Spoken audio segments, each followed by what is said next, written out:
Our speaker this evening is Karen Murray Bergquist. Karen is a PhD candidate in the folklore department here at MUN, as well as an artist, an actor, and a writer. And outside of ghosts, Karen's interest in research include the heroic age of Antarctic exploration and the history of scientific names.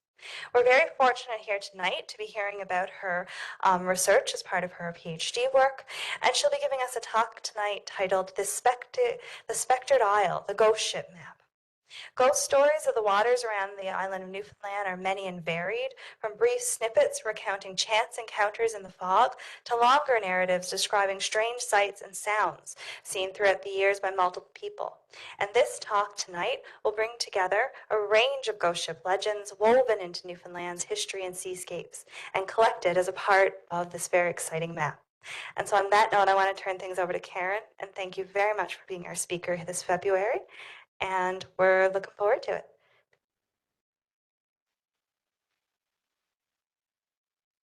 Thanks very much, Rebecca, and thanks all of you and all of you turning up online who have come to this talk tonight. Thanks for braving the cold and the exhaustion from shoveling, which I'm sure we are all indeed suffering from that. So for this presentation, I am basically going to be telling you about my PhD research, which is more exciting than it sounds. I have been looking at ghost ship legends of the island of Newfoundland, and I'm hoping to include Labrador for future iterations of the ghost ship map. But right now, for the sake of the pun, this Spectred Isle, we are working with the island of Newfoundland. So defining terms. First of all, ghost ship can mean multiple things, so I will just go over the two distinct definitions that are usually most frequently used, and what are some famous examples of each one. So legally speaking, a ghost ship is a ship with no living crew, and this can mean either a derelict ship, a ship that is found physically just drifting around with either a crew of dead people or no crew at all, an abandoned ship, or the other definition, the one that I'll be using more heavily this evening that appears more frequently in the map, is an apparition, a sight, sound, any ship or part of a ship that is seen or heard and interpreted to be a ghost. And that's the key part, interpreted to be, because it can be anything from a full apparition of a vessel that vanishes before your very eyes to a mysterious sound of a bell, which is attributed to a shipwreck that happened in a given area. So there's a spectrum, there's a scale of ghost ship, and the map kind of contains examples from all across that spectred spectrum. So some famous examples of the first type of ghost ship, the legal variety, Mary Celeste, which is probably the most often cited example of a ship that was found abandoned, basically. And then some less historical examples, I say, to a society of historians. The Rosaline in the Sargasso Sea, which, according to legend, was discovered with no crew on board, drifting in this patch of seaweed, and the story went that the crew had been devoured by, of course, carnivorous seaweed. And the schooner Jenny as well, another one that is not historically confirmed. This seems to have its origin in a work of fiction published in a German magazine, and drawing on, one might even say shamelessly plagiarizing, a previous story about a vessel called the Octavius. In both cases, the ships set sail, weren't heard from for a very long time, and were eventually rediscovered knocking around in pack ice. One of them near the eastern end of the Northwest Passage, and one of them in the seas off of Antarctica. And in both cases, of course, the drama has to be ramped up a little bit, because the attempted rescue ship someone goes on board, and they find the crew all dead in their various at their various tasks, and the captain sitting by his logbook covered over in a rime of ice with the final entry before him in frozen ink. It's all very lurid. And some famous examples of the apparition type of ship.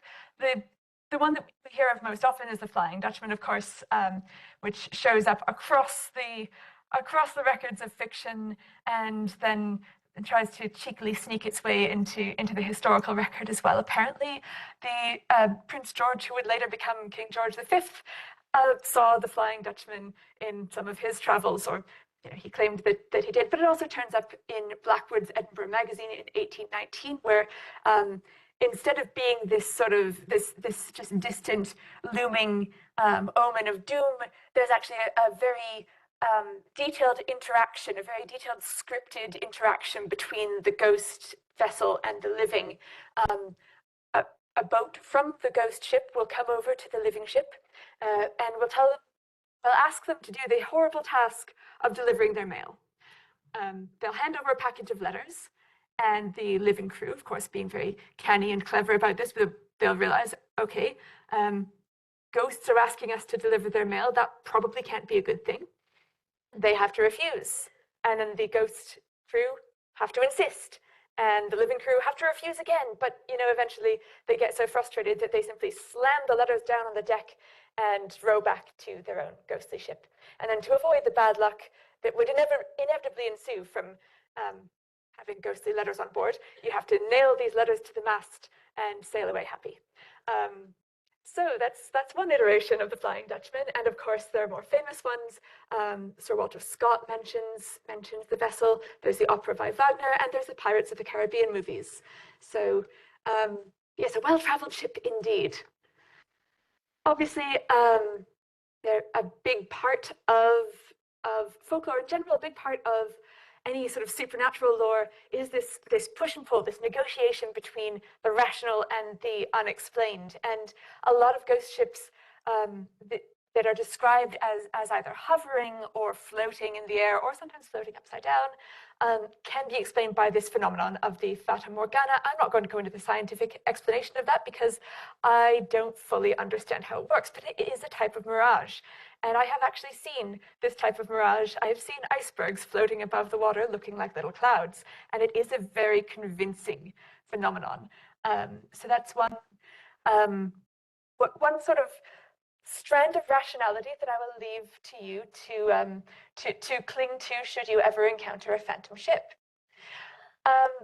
Obviously, throughout the historical record, throughout the folkloric record, the shape and the description of phantom ships has been influenced and has been altered by famous examples, by fictional examples. The Flying Dutchman is probably the best example of this because descriptions of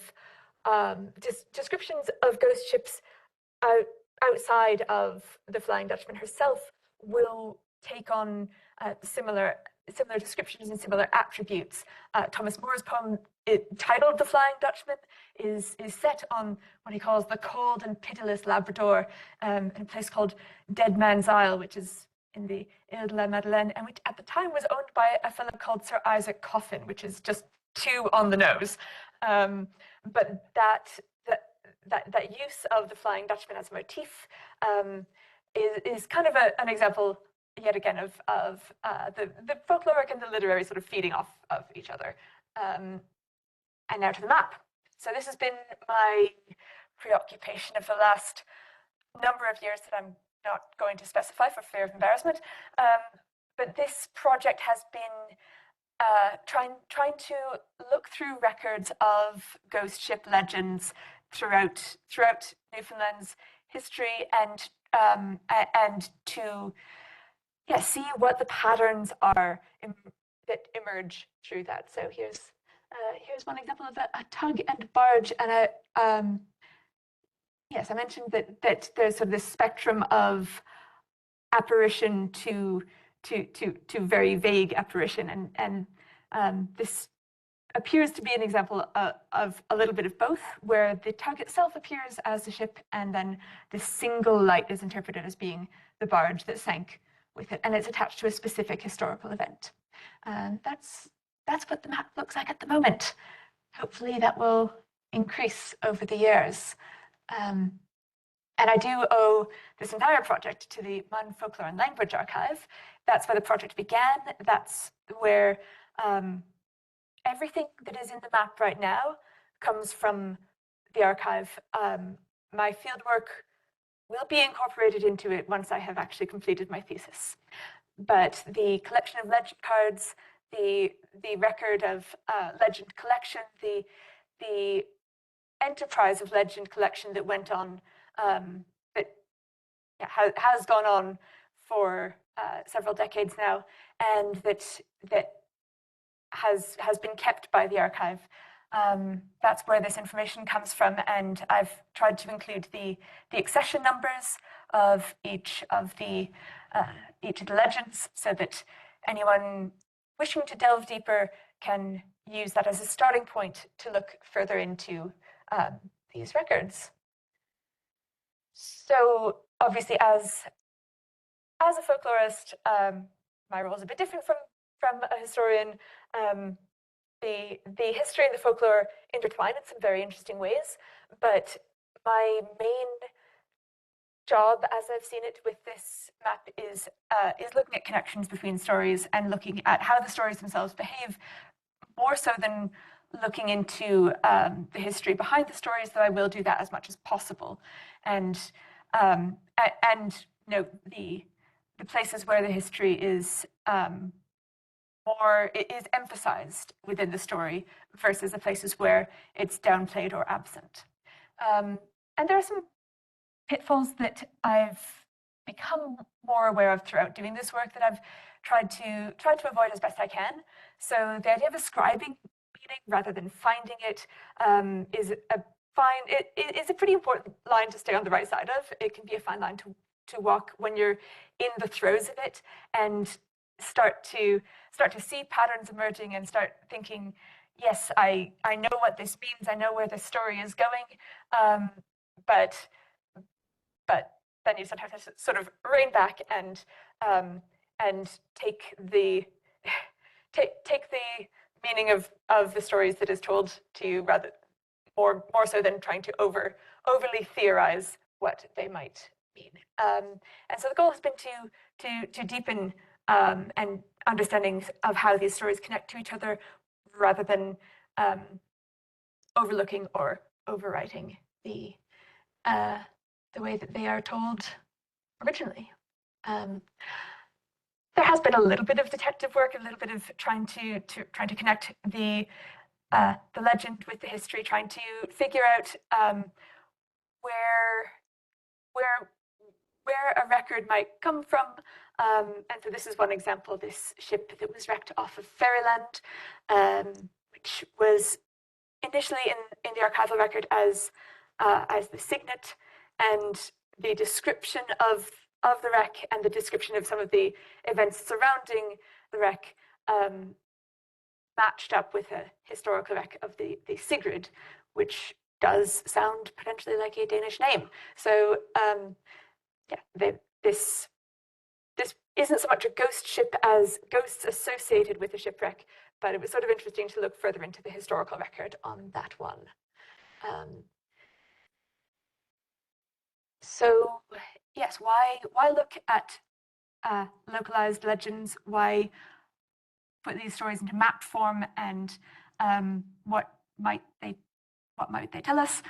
I'm hoping that the rest of the talk can elucidate that last question, but the reason I chose to work in a map form in the first place is because there's this tension almost between the ability to localize a legend and the sort of the question mark that the sea can provide. So in some cases, the stories do emphasize the unknowns in terms of place, in terms of where a ship went down, or what became of a ship, where a ship that was found drifting empty might have come from in the first place. So while the stories can be highly localized and can belong to a given community, there's often also this there are often a lot of unknowns as to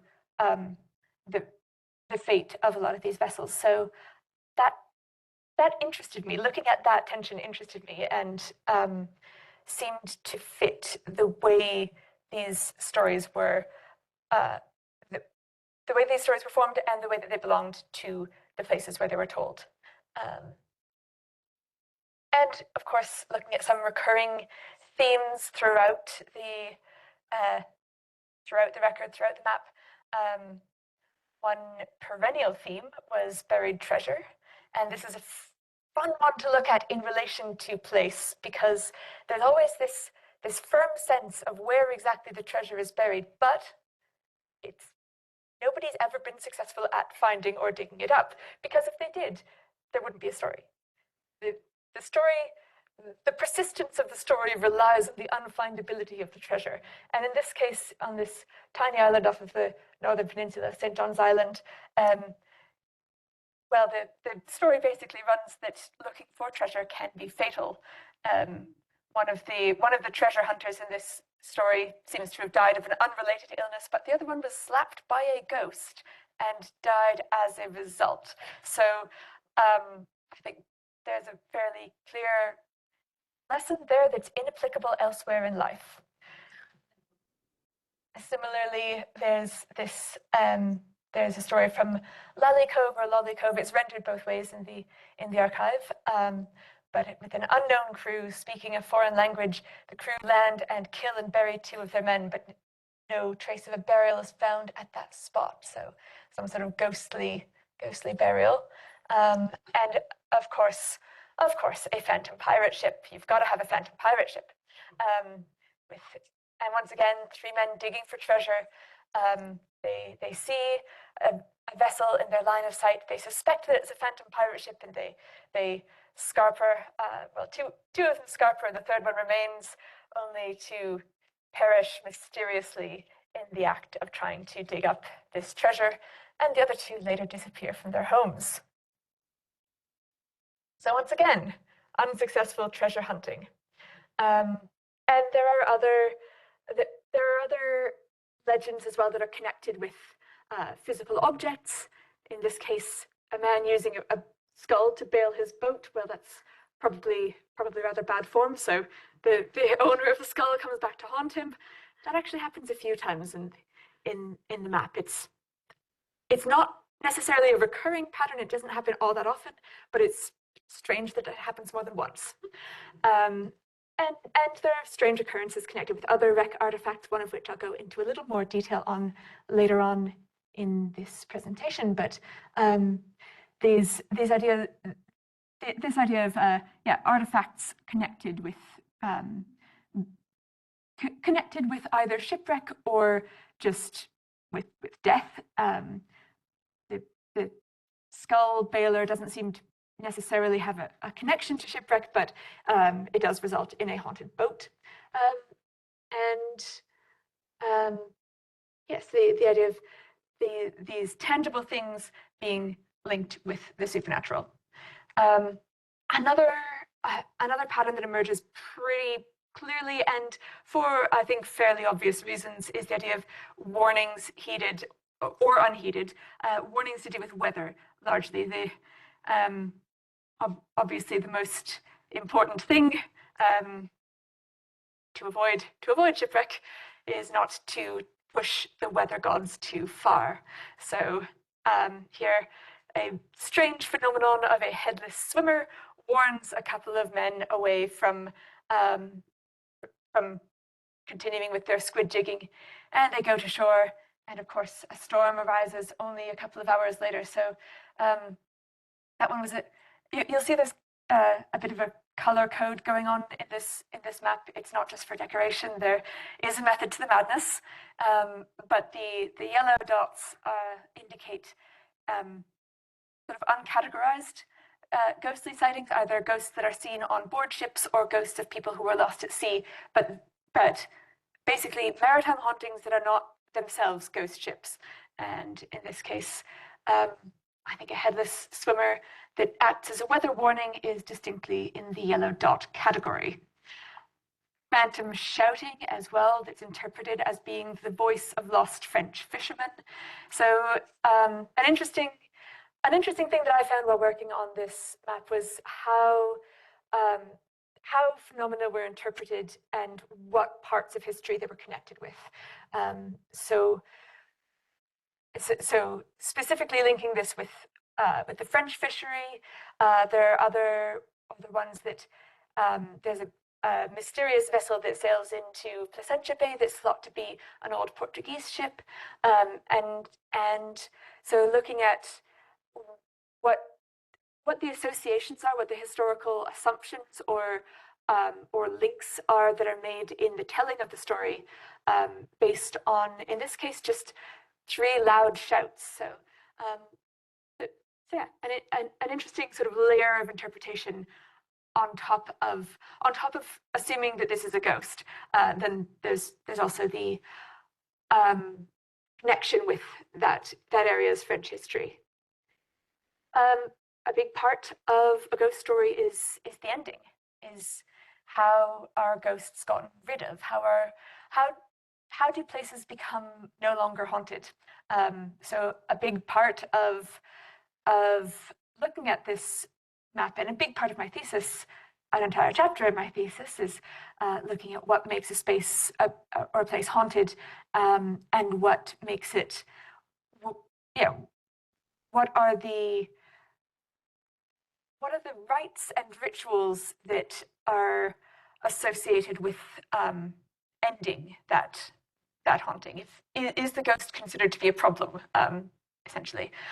I think I put it less flippantly in the thesis itself, but here we are. So the methods that were used to get rid of phantoms, successful and unsuccessful instances, and the degree of religious implication of different attempts. So we have another instance of pirate treasure here. A boy and his dog come across pirates in Torbay and are killed for what they see. I don't know why they killed the dog. That's just rude. But they haunt the cliffs near Torbay until the 1930s, when they're exorcised by a priest. And so this wasn't necessarily a ghost ship, but it was a ghostly event linked with piracy, with maritime events. Yeah, so there we have a very, very clear religious implication there. The priest comes in, does the correct rituals to see the ghosts off, and they are gone, never to be heard from again. And in Change Islands, similarly, it's another religious ritual, but in this case, it's a proper burial service. It's the lack of a proper burial service that seems to have caused the drowned men to be shouting and crying out at sea. Only on foggy nights, though. Once again, the link to the weather. Everything is connected to the weather, and understandably so. And in this case, in the case of this man in St. Philip's, his last wish was for his body to be brought home. His crew buried him in a distant place instead, and started encountering bad weather on the way back. And when they go back, dig him up, take his body on board the ship so that he can be brought home for burial. That's when the weather clears up. Either that, or they waited it out like sensible people. But this idea again that proper burial would make the difference between being haunted and not. That's nothing new, of course. That's something that has been a preoccupation for a very long time. The idea that there are ways, there are rites and rituals surrounding death that allow a soul to find peace. So this is a pattern, but it's not exactly a surprising pattern to find. It's one that you would expect to see that as an emerging theme in any record of ghostly stories, ghostly phenomena. This is probably the most detailed instance that within the map of a ghost being banished, of a ghost being sort of a haunting being ended. And this is the ship, the Jane Hunter, which sank off of Trepassey, with one survivor, and it said that afterwards a light was seen at the site, and it wasn't seen again after. And they have the name of the priest in this instance who blessed the area, which is a fairly rare thing in the archive. So that was exciting to see. This was one Father Francis Maloney, and in one of the interviews that I conducted throughout my fieldwork, someone mentioned that he actually had a reputation for exorcising ghost ships, that he'd done it once before. I have not been able to find more information on this, and he didn't know any more about it. So if anyone is familiar with the history of Father Francis Maloney and his ghost busting, I would be very much interested in hearing more on that subject. But the story goes that he blessed the cliffs, blessed the area where the ship had gone down and where the light had been seen, and the light was no longer seen. So the ghosts were presumably at peace after that. And it's an interesting one because, once again, it's not a full sighting, it's not a full apparition. The only reason it's interpreted as a ghost ship is because of the event that was known to have happened, the shipwreck that happened at that site. And again, the same interview that I mentioned with who had the intriguing tidbit about Father Francis Maloney, he also mentioned the story that someone had told of seeing something in that area, seeing a strange light, seeing something peculiar, and after having talked with people, after having mentioned this to people in the area, they said, "Oh yes, that's the Jane Hunter. Don't worry about it. It's just our local ghost ship." So it's kind of a beautiful instance, really, of how these stories grow, how the core of a story can start to accrue these layers of can become perpetuated as time goes on, as someone sees something strange and they're told, "Oh yes, this is what that is." So it isn't, nothing's happening in a vacuum. Everything is connected. Yes, so only familiarity with the story causes the interpretation of the light as being this ghostly vessel. And there is also a ballad surrounding the Jane Hunter. There's a ballad that describes the tragedy of the wreck, that goes into great and dramatic detail, and then has a final verse that says basically, well, we all know why this happened. It's because the government did not put up a lighthouse. And if there had been a lighthouse, this ship would not have wrecked.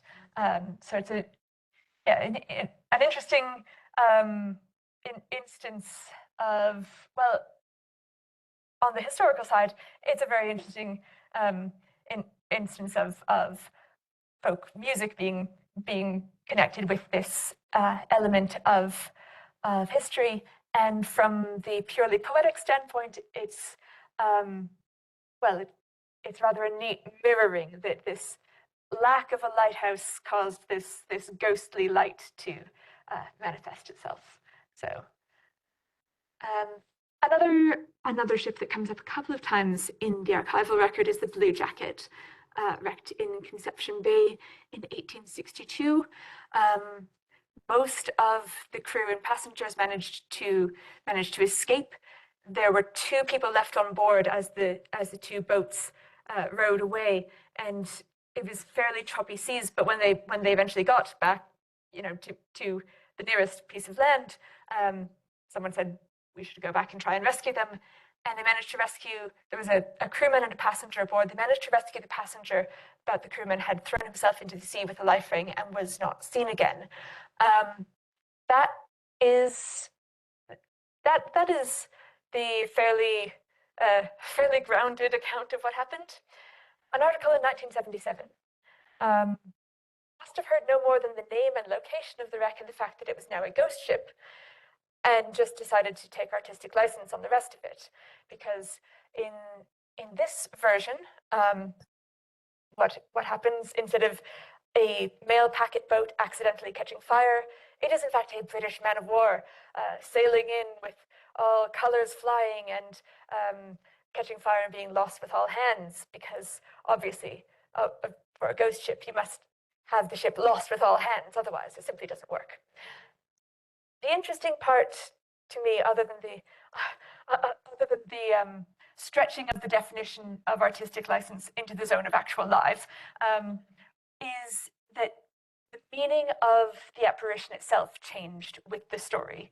So while there was this notion that seeing the blue jacket could be a sign of bad weather, something that was not unheard of in the annals of ghost ships, in the article, in the dramatized version of this, the ship becomes an omen of death. And well, if she's sailing away from you, you'll be fine. If she's sailing towards you, well, you're going to die within the year, and there's nothing you can do about that. So a very different meaning, a very different implication. And foretelling, obviously, this is not an unusual thing in ghostly lore, but in this case, it changes how much agency the witness to the ghost ship has in the story. So it changes the story of the sighting as well as the story of the wreck itself. I've just used this picture because I like it very much. It's the Erebus and Terror in the Antarctic. It has nothing to do with the rest of this. It just has ships in it. So foretelling as a theme, obviously there's this idea that ghost ships and strange maritime phenomena can act as weather warnings and as foretellings themselves, but there are also records of foretellings of wrecks and of death at sea, and fetches of someone thought to be living appearing at the very time of their death to people on shore. Obviously, the amount of time between a warning or a sign really alters how much you can do about what might be coming. And it's a fairly international genre of ghost story. It's something that you find elsewhere as well. It's not confined to these waters. But for instance, here we have a dream ship foretelling death. A woman dreams of a large white ship in the harbour, and the following day finds out that someone close to her has died. A woman dreams of her son who's away at sea, and the finding of seaweed the following day in the living room is the sign that he is drowned. Oh dear. Here we are. And a young man having a premonition regarding a ship decides to go on board anyway, and it sinks, and his clothes wash up by his parents' door, and the captain's suitcase washes up by his own house, which I find to be a very eerie detail of this particular story. But the contrast that I want to sort of highlight between this one and the previous two stories is that difference between almost an apparition that seems to be appearing as a farewell, as almost a comfort to the living person left behind, versus this where it seems to be a warning that had he acted on it, things might have turned out differently. But, well, he didn't, so we don't know. And the Southern Cross, another famous vessel of a famous shipwreck of Newfoundland. I do want to mention that as well because it makes its own appearance in the map, and because my other interest is the heroic age of Antarctic exploration, and that is the Southern Cross's other life. But we won't get into that right now, or we'll be on that all day.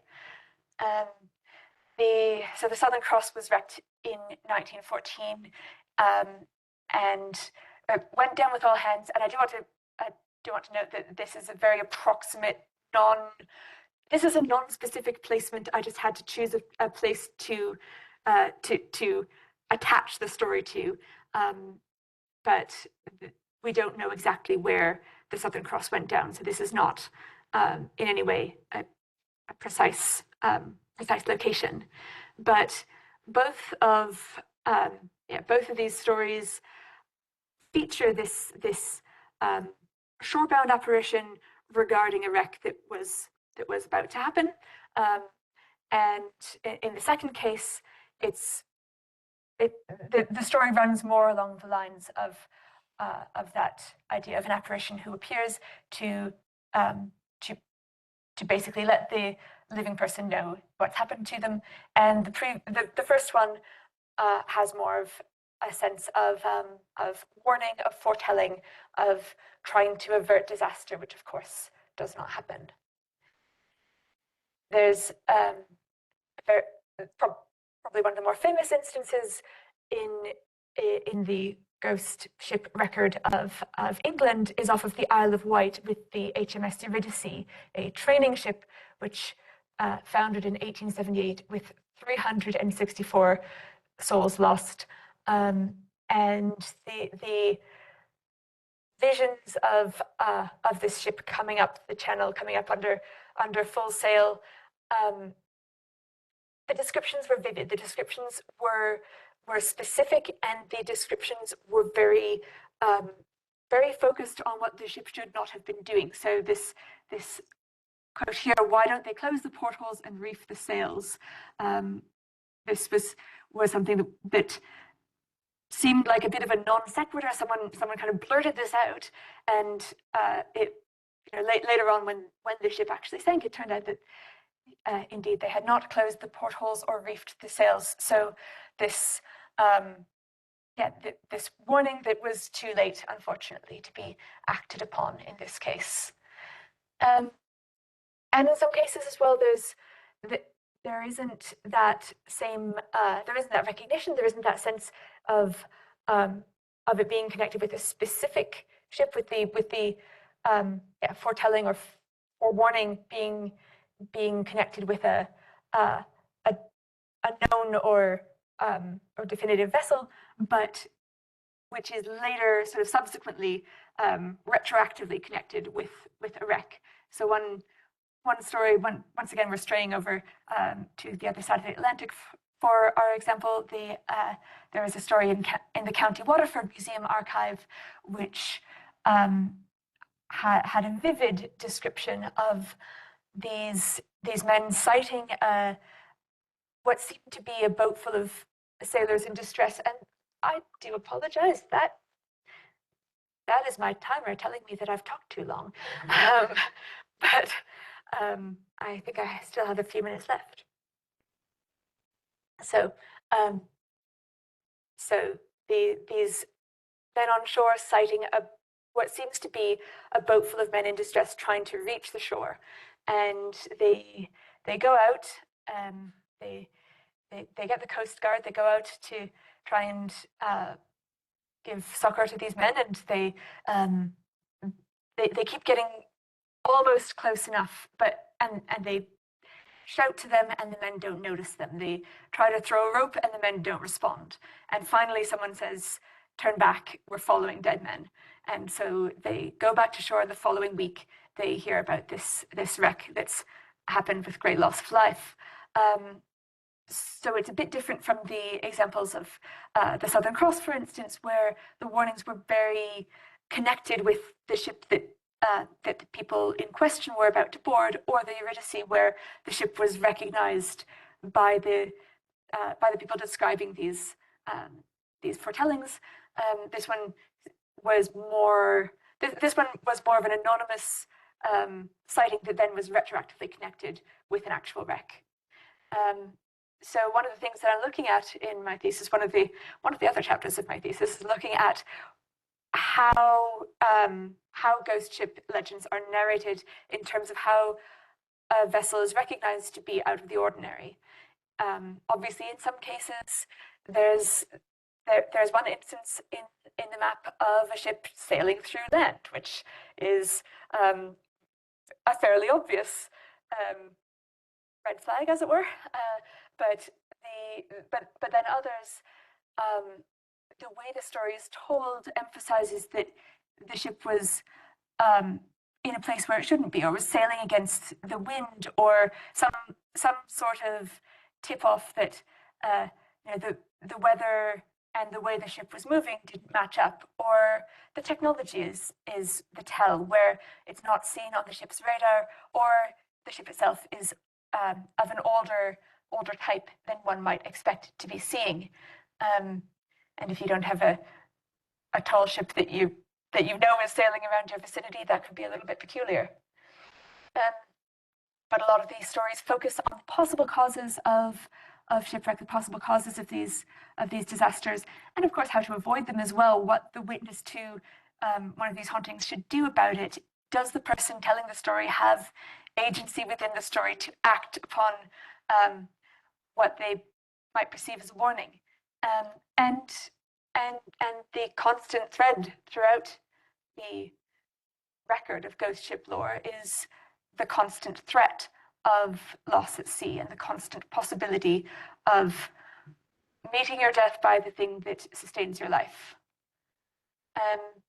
So looking at the connections between the more nebulous supernatural side of things and the historical side, there's some really interesting ties. There's some, like I said, there are ghost stories that are connected with a specific shipwreck, and there are ones that are over time come to be attached to a given event or a given disaster, but that aren't necessarily at the outset.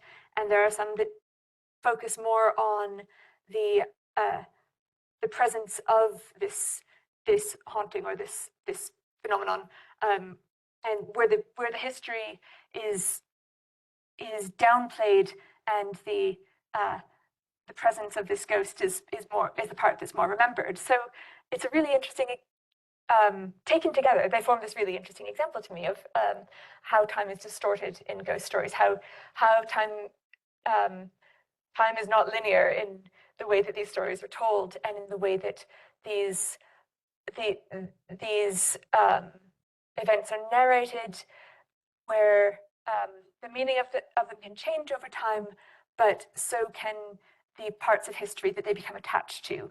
One of my favorite songs as a child was called Tales of the Phantom Ship by Lenny Gallant. And one of the things that song talks about is that there are multiple origin stories of this ghost ship.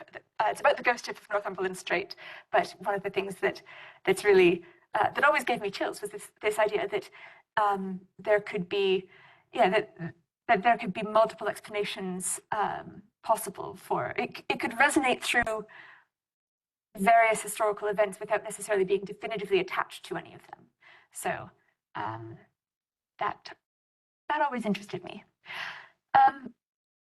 And yeah, coming back to this importance of storied places, of narrating place through hauntings. That's kind of the main goal of this map. The echoes of specific parts of the past versus assumptions based on the narrator's knowledge of the area. And sometimes the story gets rewritten as more historical events are described. So this is a Viking ship. What's it doing here? One of the stories that appeared in my fieldwork, it's not on the map yet, but it eventually I hope will be, is this story of a vessel that initially was just thought to be this strange, mysterious ghost ship. And then after the discovery of the Viking huts at Lança Meadows, that story began to change. The way the story was told altered based on that archaeological find. And it became, instead of speaking a strange language that none of us understood, it was, oh, well, they were speaking Old Norse. If I ever meet this ghost ship, I do understand a bit of Old Norse, so maybe I can translate. But we should, let's not get ahead of ourselves. And using that just to cover the practical side of this before time runs out. As I said, the map is color-coded. The color coding is subject to some future change because not all of the categories that I currently have still work based on the research that I have done since. But basically, the purple dots show unknown ghost ship stories that are connected with an unknown vessel, and the blue dots are known vessels. Locations refer to either where legends took place or where they were collected. Usually that's noted in the description that I've given. And as I mentioned, the accession numbers so that there's an archival reference point in case you want to look up more about this particular story. So yes, you can see as many of these color codes as you like. You can turn them on or off if there's a specific legend type that you're looking for. And yes, I mentioned a little bit about the ghost stories that defy categorization or make categorization a bit more difficult. Spirits seen or heard on board ships, ghosts that are seen ashore but known to be people who have been lost in shipwrecks, and objects associated with ghostly vessels. I think I will create a new category for that. But right now they're all kind of lumped under the yellow dots, which are difficult to categorize. And speaking of objects that are associated with shipwreck, there is another story connected with our old acquaintance, the blue jacket, which had to do with wood from the ship that was used to build, and that basically it turned out to be haunted. And I'll go back to this. This belief has been cited both in Scotland and Nova Scotia as well, that a boat that had lost a crew or wood from a wreck should not be used to build with it. So that's an interesting piece that sort of seems to have carried over as a belief. I don't know how widespread a belief, but it does seem to appear in this story in any case. And so the challenges of the future of this map: how should apparitions be categorized? How should such apparitions be sorted, basically? What constitutes a known ship or shipwreck? How much of the history or the name of the vessel has to be known before it goes into the blue dot category rather than the purple dot?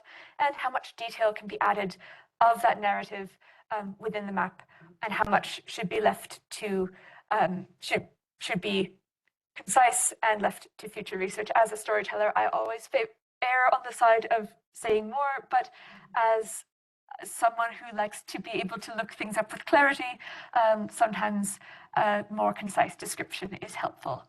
And that's not even getting into the question of when I'm going to finish writing my thesis, which is one I'm not going to address this evening.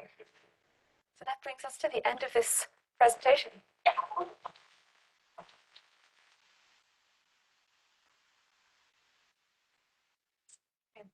Thank you so much, Karen. That's so interesting. I think I especially was caught up with the notion of the captain's suitcase floating into the harbor. That's quite a good one. Evocative, isn't it? I can picture it like in the morning washing up on the beach. It's like, oh, that was his. Yeah. All right, we've got plenty of time, I think, for some questions. So I want to invite our folks who have joined us online through WebEx to post some of those in the chat. We'll bring that up shortly. And I'm going to get us started with folks in the room. So if you want to put your hand up, I'll bring the microphone. And I've got one here and then one at the back. Hi, thanks very much. It's so titillating and interesting. It's great you started to talk about the categorization work at the end there, and that must have been hard. I index a lot, and so because sometimes, of course, a story may require multiple categories and Right. things. So I was just wondering, did you make your own system, or you were following some sort of standard naming of vocabulary and tales and things? I have been using my own system. There are very useful folklore indices, but they didn't really work for my purposes, because what I wanted to highlight was mostly this idea of the known and the unknown vessel. And then I realized that wasn't as clear-cut a category as I thought it was. So I think a bit of cross-referencing is going to be increasingly necessary as the map matures. And yeah, that has been a perpetual question for me of what the purpose of the map is, because that is ultimately what will determine the system that I use. But it's basically a system that I have been making up as I go along, which I probably shouldn't admit publicly. But here we are. Hi. I think it's probably a fair observation that most, if not all, ghost stories, including ghost shipwrecks and everything, at least have a figment of truth behind the story. It might have been a true shipwreck or whatever, but the ghost story kind of comes out later on and so forth, right? Are you interested in some like uh, verified shipwrecks that have some pretty horrible stories about them around the coast of Newfoundland? Because you've during your research, I would imagine you've probably come across the story of the Queen of Swansea. Have you heard that story? The Queen of Swansea. Queen of Swansea in I think it was 1875 left St. John's and was shipwrecked in Notre Dame Bay sometime in I think it was December, sometime before Christmas and during a storm.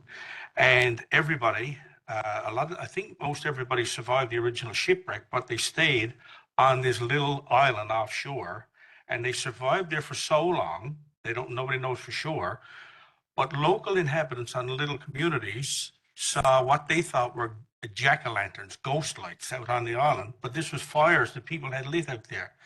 In the springtime, the following spring, fishermen went out to set their nets and found the bodies of the shipwrecked people. There's nobody left survived, and there's been clear evidence that there was probably cannibalism. Oh.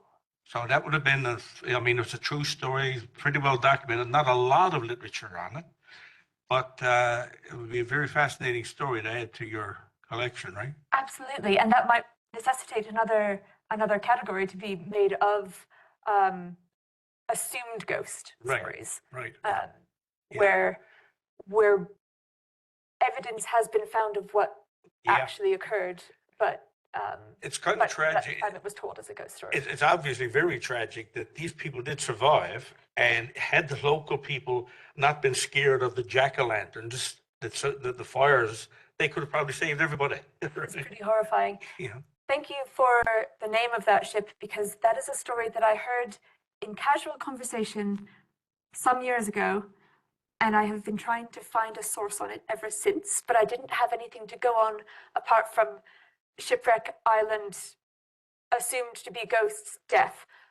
So, Queen of Swansea, thank you. Dr. Downey. Okay, that's very helpful. Thanks. As you talk about all this, I mean, one of the things that happens in Newfoundland communities in the past was wrecking activities. And some people went to wrecks to take things off the ships, and they were allowed to do that, really. Some sort of got a little bit ahead of themselves. But there were cases that often show up in stories about people deliberately lowering ships into the coast and wrecking them so that they can strip them. So I just wondered if you had come across anything like that in your work. I have come across that as a legend. I haven't come across any attested cases of deliberate wrecking occurring. A lot of cases of, as you say, the going out to a opportunistic salvage, but the legend that I've seen, it seems to be particularly associated with St. Shots for some reason, but this fella taking a cow and putting a lantern between the horns so it'd sway like a ship at sea. So ships would look ahead and, oh, there's another ship out there, it's safe, and then they'd crash into the shore and die. So that I have heard as a legend, but not with, I'm not aware of it being a historical event.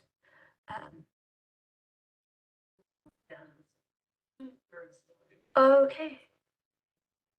Yeah, it's definitely, and that's one that's carried over from legends about Cornish wreckers.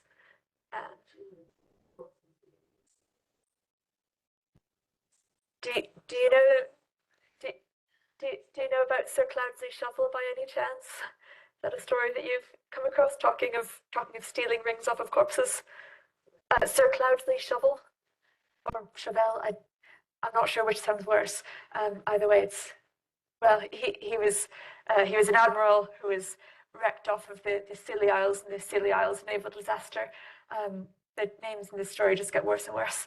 But one of the legends goes that he washed up ashore alive and was killed for the valuable ring he was wearing, which of course came out in a deathbed confession by the thief years later. It seems that the actual history behind that was that someone found him, some Silonians found his body, found this ring that was used to identify him, and sent it back to his widow. And because of the prejudice around about Silonians, this idea that they were all wreckers, they were all plunderers, it got turned into this very overblown, dramatic legend about wrecking and theft. Yeah, very, very interesting case. I just, something I heard at the Crow's Nest, a member down there a long time now. Anyway, back last year, and there was a bunch of fellas that something to do with Newfoundland shipwreck thing or something. Anyway, they actually know where it is, but they're not allowed to go down there because of the laws about war graves and stuff. Anyway, what it was, it's fairly modern because it's the Second World War. Back around 1942, June, actually, that when you get the Capeland weather and the Capeland come in shore under cover of the fog, and really thick pea soup fog, And it's funny you should mention St. Shots, because I think that's where she's down under off St. Shots. Anyway, what happened was this British submarine, formerly American, which was given to the British during the war, and they put their own designation on it, call it P-15 or something like that. Anyway, she was sailing from Argentia, going to St. John's, maybe then going to Britain, I don't know.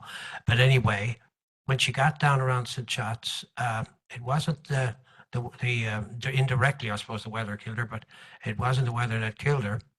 What happened was there was a Canadian warship in the area, and of course a very dangerous time because there were German submarines, U-boats in the area as well.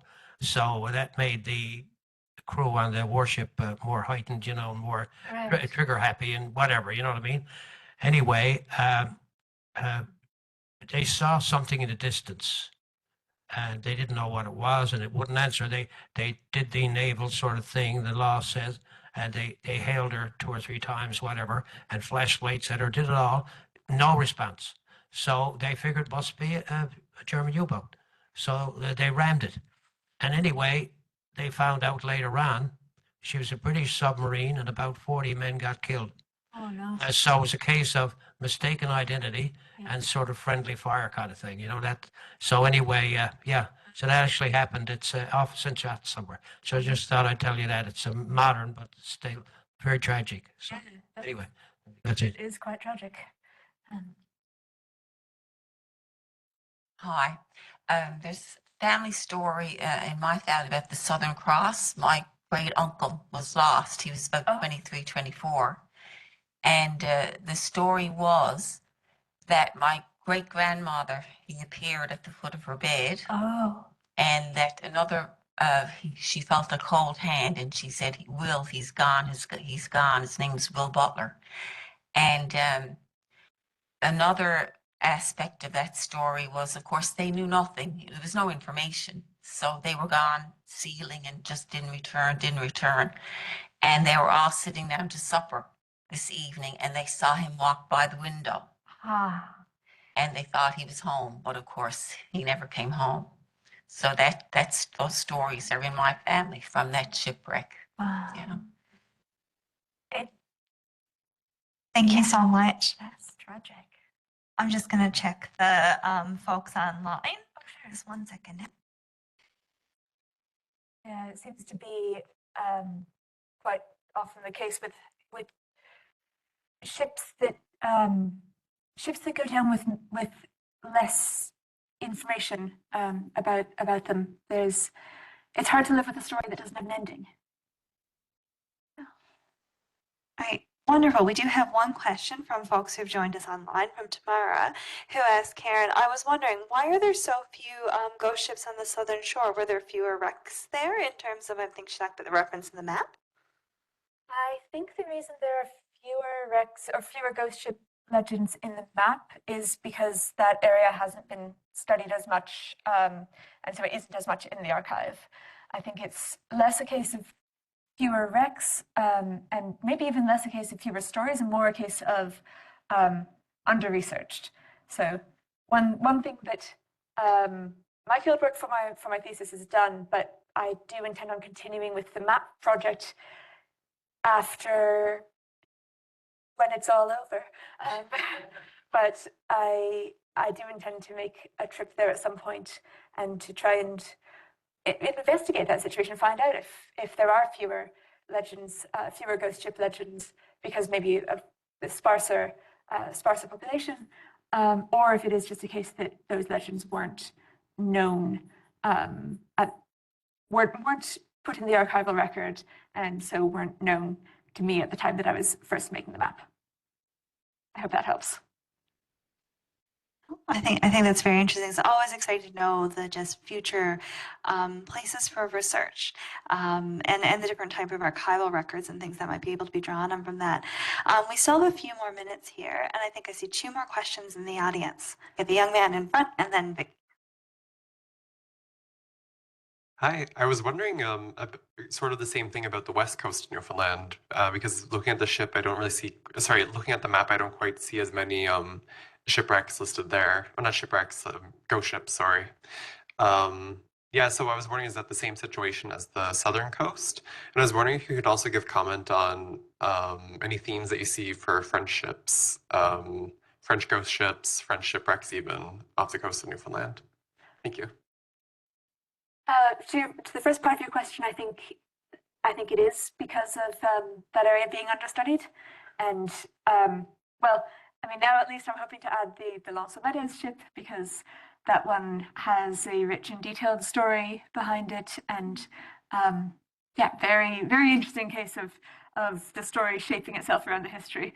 As for the French ships, there are a few records in the map of, well, I mentioned the French fishermen shouting at Lancewash, and there's one instance as well that I can think of in, I think, Dunville in Placentia Bay, where the sounds of, again, it's at the more indistinct end of the ghostly spectrum, where it isn't a ship that's seen or sort of that seems to be like, that almost seems to be real before it disappears.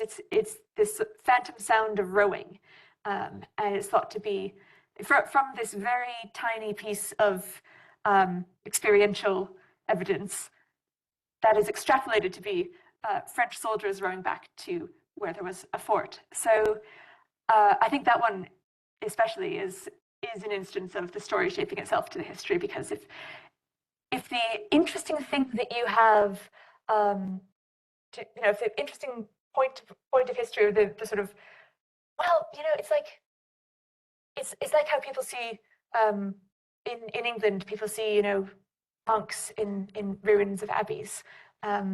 Obviously, that would be the place to see them, but it's also, that is the most striking thing in the area. That is a tangible, visible point of connection with the past, and so it becomes this thing that it's almost natural that it should be haunted, and sometimes that can be the catalyst for a story to emerge, and pair that with a strange sound, a strange shout in the case of Lancewash. I think it's one of those things that a certain piece of history is foregrounded. Why does that happen? The reasons can really vary, and in the case of the Dunville one, I feel like the presence of a tangible location of a ruined old French fort, that is probably, to me, that would make the most sense for that to be the reason the story is told that way.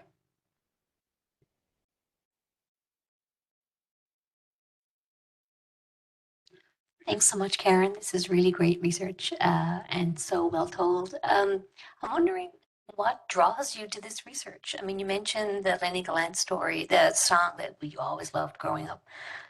So what is it that draws you to this research and keeps you so interested in it? Well, I love love sailing and I love ghost stories, so it just seemed like the two should combine after a while.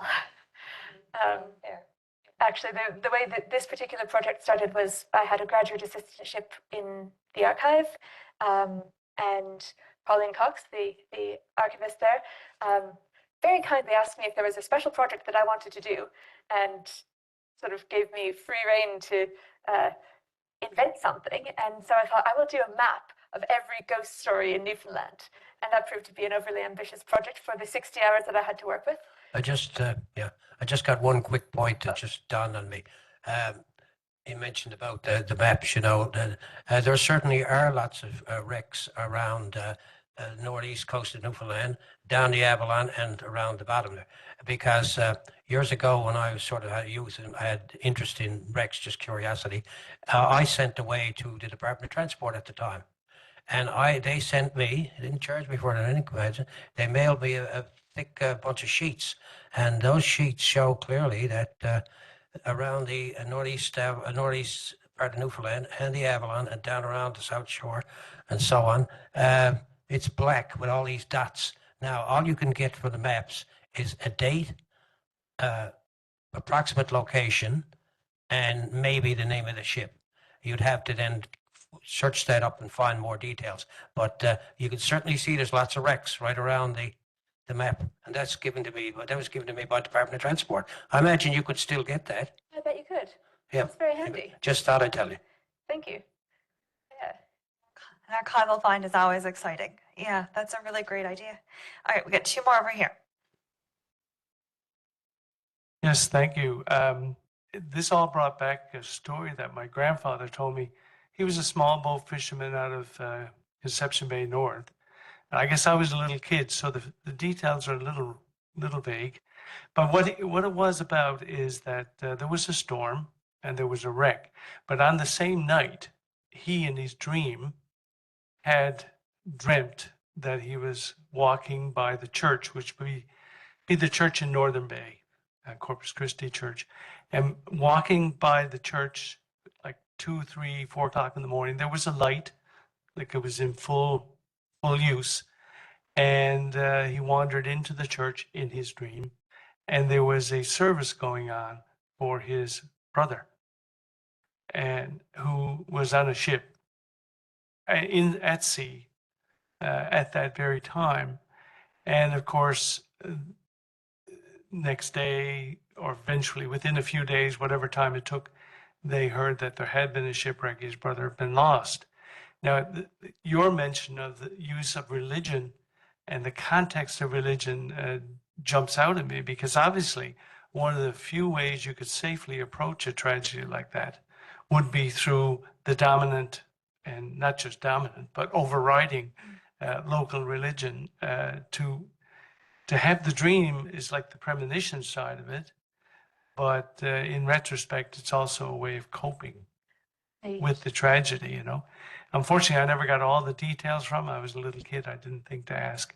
But I'm sure there are lots of stories out there that have been passed down. But thank you very much. Yeah, thank you for sharing your story. Yeah, that's very similar to the ballad about the wreck of the Fairy Queen in Prince Edward Island, where it wasn't a dream in that case, but it was this vision that someone going by the church saw these figures going in and ringing the bells. So, yeah, the religious element is really very present in a lot of them, because that was so tied in with death, with coping with these losses, these tragedies.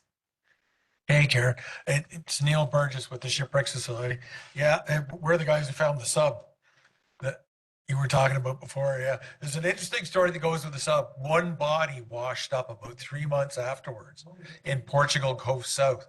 It was found by a young woman who was walking the beach. And of course, she was horrified by it. But Buddy was in the submarine escape gear, so he tried to get out after it sunk. And they had a whole military burial for him in Fairland. It was in October '42, and there's pictures of it from the Evening Telegram of the carriage with his body with the Union Jack draped over it, and Royal Navy sailors walking alongside and all that. Was that? Yeah, it is off St. John's. Yeah, yeah, that's where it is. We're going to go diving on it, I hope, this summer. Anyway, we're allowed until the British acknowledge that it's their sub and they draw up the regulations. But until then, we're allowed. I wanted to mention with the Shipwreck Society, we've got the map on our website that's got about, it's more than 800 shipwrecks now. Yes. The blue one, right? What's that? No, sorry. This is online. We have, it's a map hub map just like yours with 800 shipwrecks on it. The blue map that's in the Digital Archives Initiative only covers about 50 years, the last 50 years of the 1800s. And it's got 700 and something wrecks on it. But there's thousands. Like if you go to the Maritime History Archive, I believe they have a copy of the CD that's called the Northern Shipwreck Database, and I've got that. It's many years, 20 years old now, but there's more than 5,000 documented shipwrecks around Newfoundland just from old newspaper accounts. Wow. All that going back 300 years. I'll have to. If you need any help with particular shipwrecks and getting documentation of them and all that, just send me a note. Wonderful, yeah. And yeah. But connecting the two, that's where it gets interesting.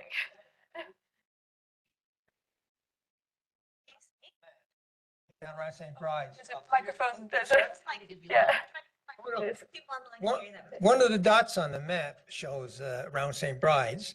I was wondering if that cove was called Lear's Cove, because a lady that I know, she's picked up these nails, and there's some spooky stories she's got to relate about. She had to get rid of them because they were haunted. Her and her friend, but I can give you her name. You want to go visit her. She's got a wonderful story about Lear's Cove near St. Bride's. I would love to speak with her because I have heard that story specifically about the nails. Yeah, apparently the boat went ashore. Well, the boat came ashore with nobody on it, mysteriously went into a small river. Now, whether it got wrecked, I don't know, and she just gave me sketches of this story. Now, I don't believe in ghosts. I'm sorry. And everything I do is based in science. That's what I am. But it's good stories. So, but that story about the nails, also, there's a pile of bricks on back to wall. Now, I'm from that area down Old Purlican, and I don't know any ghost stories there. I know real boats, real ones like he's talking about, but no ghost story boats in the Bacaloo area. Now, there may be somebody over in Beattyford that would correct me on that, or Redico, but not more Burlington. I can't recall now if I have a ghost story from Old Purlican. I would have to consult the map. Yeah, very, very interesting about those nails. There you go. And thank you, Neil. I'll have to look at the Shipwreck Society map. That's a resource I didn't actually know about. I knew about the blue map that covers those 50 years, but the online one, that will be very interesting to consult. All right. Well, thank you all so much for all of your questions and everything. And thank you, Karen, for giving us a fascinating talk. I think that we're all just so excited to read this project and watch it go and to hear more stories. I have one last question for you myself, if you don't mind my asking. So I'm from Traytam, from sort of the Eastport Peninsula area. And when I was out home there a couple of years ago after I'd moved back from Alberta, I thought to myself, I'm going to go hiking down in Salvage, because, you know, it's lovely and what have you. And I discovered the entire set of trails that had long been there in bits and pieces and kind of maintained have all been renamed the Damnable Trails after a ghost story. And I was wondering if you knew that one, because I'd seen it a couple of times, and I sadly admit, despite being from the area, I don't know it, but it seems to now be a fixture in tourism. And so it's just a bit of a personal question, I admit, been sitting in the back of my mind. I have a very silly picture of me comically ringing one of the bells on the Damnable Trail, but I hadn't heard it as a ghost story. It was told to me as a pirate story, featuring our dear old friend Peter Easton, and the British Navy. I had heard that from I think my uncle and someone in the area had said that the bell is haunting, that people still hear it. So it's become, I think, almost a hint of a ghost story. Maybe we are seeing the start of a ghost story. And it's good for tourism. And maybe, yeah, that could very well be a strong motivation to tell it. But no, I had heard it as Peter Easton and his crew were, sailing around, and the British Navy really wanted to catch him, and so the captain of the Navy ship told everyone to keep quiet so they could sneak up and ambush him. But someone rang the bell to change the watch. Someone hadn't gotten the memo and went and rang the bell, and the captain cried out, "Damn the bell!" And that is why it's called the Damnable Trail. Oh, that's too good. Yeah. I don't know if any part of this is remotely true, but it's a good story. It's good, and it's good branding. And on that note, Karen, I think we'd all like to just take a moment here and just say thank you so much.